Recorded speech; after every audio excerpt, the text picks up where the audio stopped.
tingginya derajat orang yang hafal dan mengamalkan Al-Quran.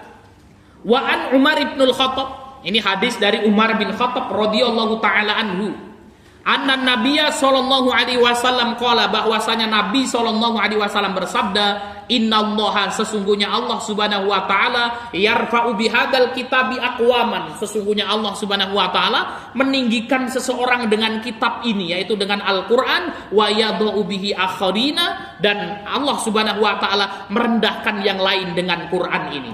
Masya Allah, ini hadis sahih, ya, ini hadis sahih. Faedah hadis, maksud dari orang yang Allah angkat derajatnya dengan Al-Quran ada 4. Ya, jadi apa? Al-Quran itu akan mengangkat ya ahlul Quran.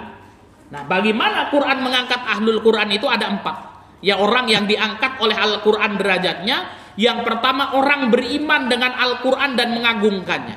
Ya, jadi mari kita kemudian masukkan keyakinan ini kepada kita. Ya, yakin nggak kalau Quran itu kalamullah? Yang yakin angkat tangannya. Maka mudah-mudahan kita sudah termasuk yang pertama ini. Yang kedua, orang yang belajar Al-Quran dan mengajarkannya. Alhamdulillah, di sakit ini menjadi wasilah bagi kita untuk mempelajari dan mengajarkan Al-Quran. Insya Allah yang pertama kita dapat, yang kedua kita masuk.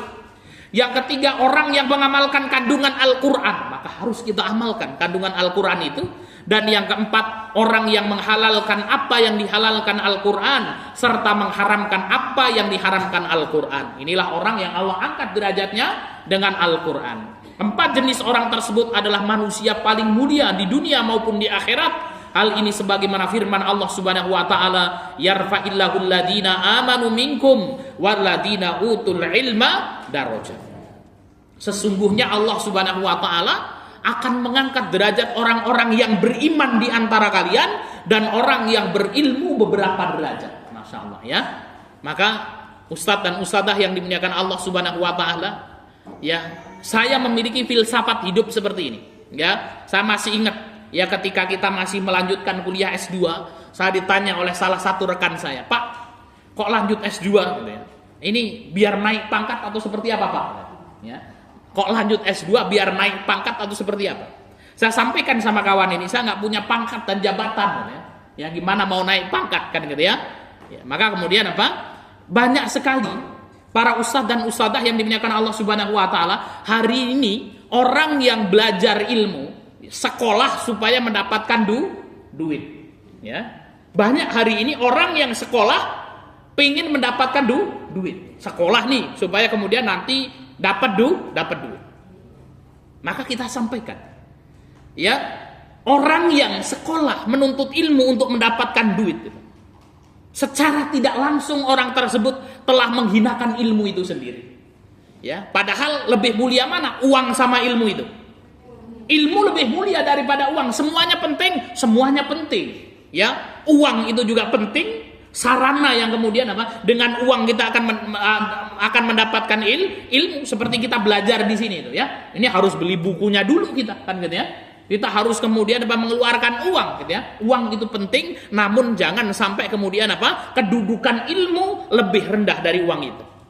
Ya, maka jangan sampai kita sekolah ya, lanjut S2, lanjut S3 supaya nanti gajinya gede, Pak Ustaz.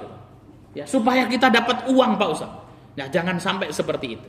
Ya, namun mindsetnya harus dirubah. Kenapa? Carilah uang untuk menuntut ilmu. Ya, maka insya Allah menjadi filsafah hidup saya. Saya sampaikan kepada istri saya juga. Yuk kita berjuang. Kalau kita dapat duit, itu cuma untuk 3 saja. Yang pertama, Pak, uang itu harus kita gunakan untuk menuntut ilmu. Uang itu untuk sekolah. Yang kedua, atau untuk menyekolahkan orang lain. Ya. Cari santri-santri yang hebat, kirim ke luar negeri, belajar dengan para masyayikh, agar kemudian kelak mereka pulang dengan membawa perubahan.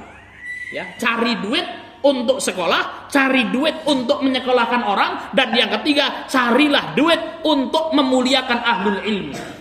Ya, 3. Ini harus ada ini. Ustadz Aris ini, ya. Insya Allah kalau kemudian ya, para jajaran yayasannya itu motivasinya seperti ini, Allah akan mudahkan. Ya. Terus kalau kemudian niat kita untuk menuntut ilmu atau ya lalu kita akan menjadi miskin, tidak, ya. Orang kalau kemudian himmahnya ilmu, dunia akan kemudian datang kepadanya dalam kondisi hina. Kenapa? Karena harta akan mendatangi 3 orang. Ya, jadi harta itu akan mendatangi 3 orang. Siapa? Yang pertama orang yang berilmu. Ya, orang yang berilmu. Ya, jadi yang para santriwan santriwati sekalian, ya kalau kita ingin dimudahkan rezeki kita, jadilah kita orang yang berilmu. Kenapa? Karena harta itu akan mengejar orang yang berilmu itu. Tanpa antum minta, dunia akan datang kepadamu. Kemudian yang kedua, ya harta itu akan mendatangi orang yang bersyukur.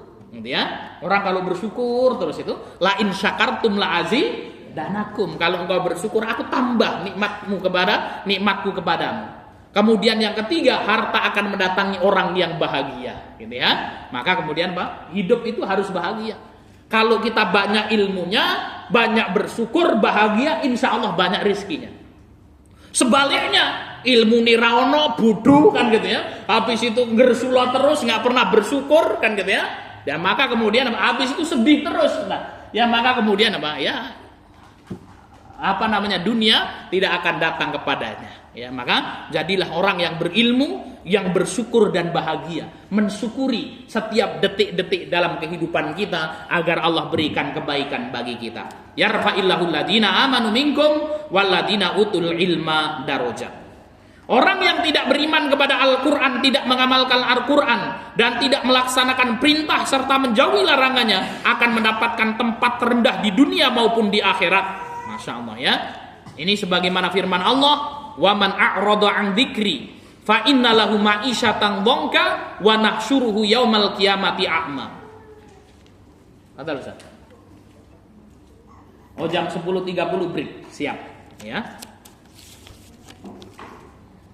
Dan barang siapa yang berpaling dari peringatanku, maka sesungguhnya baginya penghidupan yang sempit, dan kami akan mengumpulkannya pada hari kiamat dalam keadaan buta. Ya. Ini yang kelima. Ini ada sebuah kisah. Suatu hari Nafi' bin Al-Harith bertemu dengan Khalifah Umar bin Khattab radhiyallahu anhu. Jadi Nafi' ini adalah gubernur Mekah ketika itu. Kemudian Umar bin Khattab sebagai khalifah yang tinggal di Madinah. Nah, ketika Umar bin Khattab ini pergi ke suatu tempat yang namanya Usfan, di situ bertemu dengan Nafi'. Maka kemudian Umar bin Khattab bertanya kepada Nafi', "Wahai Nafi', kok kamu berada di tempat ini? Lalu kota Mekah itu engkau tinggalkan kepada siapa? Kepada siapa engkau serahkan kepemimpinan kota Mekah yang ada Ka'bah Al-Mukarramah di situ?" Maka Nafi' mengatakan, "Wahai Amiril Mukminin, kota Mekah aman saya berikan kepada Ibnu Abza." Maka Umar bin Khattab bertanya, "Man Ibnu Abza?" Siapa itu Ibnu Abza itu? Kok saya nggak pernah dengar Ibnu Abza? Ini artinya ustadz dan ustadzah yang dimuliakan Allah Subhanahu Wa Taala, Ibnu Abza ini adalah seorang yang tidak terkenal. Ibnu Abza, man Ibnu Abza? Ibnu Abza, wahai Umar, maula min mawalina. Ibnu Abza itu merupakan salah satu bekas dari budak-budak kami. Maka Umar bin Khattab bertanya, "Wahai Nafi', engkau serahkan pemerintahan kota Mekah kepada bekas budak?" Kemudian Nafi' mengatakan, "Wahai Amiril Mukminin, walaupun Ibnu Abza ini adalah bekas seorang budak, fa innahu hafidun bi kitabillah, namun Ibnu Abza ini hafal Quran, wa alimun bil faraid." Ibnu Abza ini ahli faraid, ilmu waris. Maka kemudian Umar mengatakan, "Wallahi, demi Allah, sesungguhnya aku mendengar sabda Nabi SAW, innallaha yarfa'u bihadal kitabi aqwaman wa yadha'u bihi akharin." Sesungguhnya aku mendengar Nabi SAW bersabda, sesungguhnya Allah Subhanahu Wa Taala akan mengangkat seseorang dengan Quran ini dan merendahkan yang lain dengan Quran ini. Maka ustadz dan ustadzah, anak-anakku, santriwan santriwati yang dimuliakan Allah Subhanahu Wa Taala, kalau kita ingin mulia, jalannya satu. Dekatkan diri kita dengan Quran. Allah akan muliakan kita. Kita ingin keluarga kita mulia, dekatkan keluarga kita dengan Al-Quran. Allah akan angkat derajatnya. Maka jalan untuk menuju kemuliaan satu, yaitu dengan kita menghafal Al-Quranul Karim. Ya, maka santri-santri ini jangan takut. Ya, masuk kemana? Pondok As-Sakib, ngapain di sana menghafal Quran? Lah kalau cuma ngapal Quran saja nanti bagaimana kan gitu ya? Kita harus buktikan itu. ya, bahwasanya ahlul Quran akan Allah angkat derajatnya, maka ya pelajarilah Al-Quranul Karim. Ini Ustaz Aris kita sampaikan ke anak-anak kita. Pelajari Quran, hafal Quran, mungkin 30 juz, mungkin bersanad. Nanti kalau kuliah silahkan ambil jurusan apa saja, ya. Maka ambil jurusan apa saja yang kita inginkan. Dokter tapi hafal Al-Quran. Ahli ekonomi tapi hafal Al-Quran. Jadi pejabat tapi hafal Al-Quran, akan dipenuhi negeri kita itu dengan orang-orang yang hafal Quran, sehingga apa? Negerinya beriman kepada Allah Subhanahu wa taala. Walau anna ahlal qura amanu wa taqau la fatahna alaihim barakatim minas sama'i wal ardh. Seandainya penduduk suatu negeri itu beriman dan bertakwa kepada Allah Subhanahu wa taala, pemimpin-pemimpinnya, pembesar-pembesarnya, semuanya orang yang bertakwa, hafal Quran, Allah akan turunkan keberkahan dari langit dan dari bumi. Walakin kadzabu, akan tapi mereka mendustakan ayat-ayat kami. Jauh dari Al-Quran, gitu ya. Walakin kadzabu, akan tapi mereka mendustakan. Mendustakan apa? Mendustakan ayat-ayat kami, mendustakan Al-Quran, tidak peduli dengan Al-Quran. Fa akhadnahum bima kanu yaksibun, maka apa? Kami azab mereka karena perbuatan yang mereka lakukan. Maka ya, mendidik anak-anak kita untuk hafal Quran adalah langkah strategis untuk membangun negeri kita menjadi negeri yang baldatun thayyibatun wa rabbun ghafur. Maka santri-santri penghafal Quran tidak boleh kemudian apa? Minder, ya. Al-Quran 30 juz dihafal, ilmu yang lain Allah akan mudahkan ya. Apalagi hari ini banyak sekali beasiswa itu.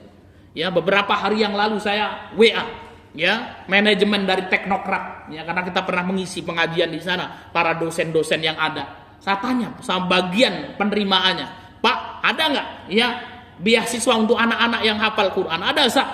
Nanti akan diberikan beasiswa full seluruh jurusan yang ada di teknokrat sana. Ya, bahkan diberikan duit tambahan untuk ngekos itu. Syaratnya apa? Syaratnya hafal Quran 3 juz mungkin, gitu ya. Berapa? 3 juz mungkin, ya. Maka kemudian dengan Quran ini, ya, maka kita bisa kemudian apa? Masuk kepada lini-lini yang ada. Insya Allah santriwan santriwati At-Thaqif bukan 3 juz, namun 30 juz mungkin bersanad. Amin, amin ya rabbal alamin. Ya. Baik Ustadz dan Ustadzah yang dimuliakan Allah Subhanahu wa taala. Ini kalau sampai nggak semangat jadi guru Quran ini kebangetan kan gitu ya. Ya, keutamaannya nanti 40 keutamaan yang luar biasa. Ya, kita akan dapatkan keutamaan di dunia maupun di akhirat. Baik, yang keempat, Ustadz dan Ustadzah yang dimuliakan Allah Subhanahu wa taala.